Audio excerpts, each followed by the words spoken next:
One or two sections are compromised.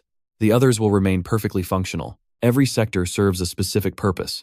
3 of them are outfitted with the latest automated farming tech. I can grow vegetables and raise fish and poultry right here. 2 other sectors are packed with enough supplies to last me 10 years. Medicine, food, and water. The remaining sectors house bedrooms, a kitchen, a dining hall, a game room, a gym, bathrooms, and a fully equipped medical suite. Whenever the NPCs start getting suspicious about the scale of my project, I just threw money at them as a reward. They shut their mouths immediately after that. They started working even harder just to earn a bit more. I squandered my wealth without a second thought. No matter how much I spent, I couldn't run out.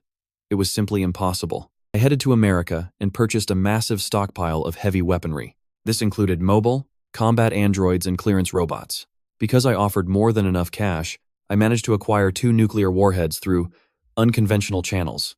Tucked away in a hidden bay, I even have my own nuclear submarine and a private jet. My underground fortress has a direct tunnel leading right to them.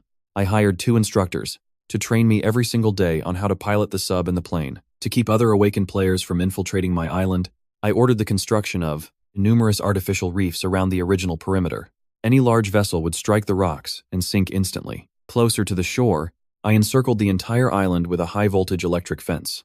And in the waters along the coastline, I planted mines and set up a radar system. It can detect anything approaching the island, so I can shoot it down in time. After sending off the last group of NPCs, I was the only person left on the entire island. I dumped a fortune into buying out a space exploration company, seizing control of all 6,122 satellites in orbit. All of this, just to ensure my internet connection stays stable. Over the course of this year, I bought out every airline and shipping company across the globe. Then, in the final week, I gave the order to systematically destroy every single plane and ship. The whole world knew about it. The richest man on Earth had wiped out every means of long-distance travel. The NPCs all thought I'd gone completely insane, but the players knew the truth. They knew the world's richest man was also their greatest competitor.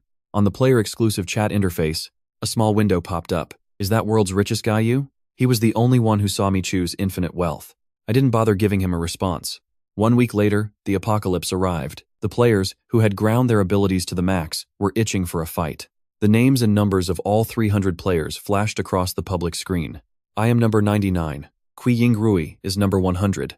Liu Ruyen is number 101. Attention. The apocalypse has begun. This game will continue to run until only one player remains. No one expected it. The end of the world arrived in the form of a torrential rain that engulfed the globe.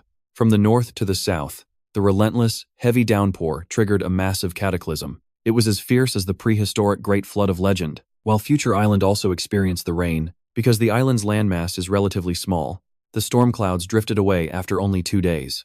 The awakened players were utterly dumbfounded. System, in the middle of a massive flood, what the hell use are our powers? Exactly, this system is a joke. This isn't fair, you're playing dirty. Did I ever say the apocalypse would definitely be a zombie virus? Everyone fell silent. Aside from me, when everyone else arrived in this world, they had 0 assets to their name. During this past year, while they were training their abilities, they also had to find ways to make money. Not only was it exhausting,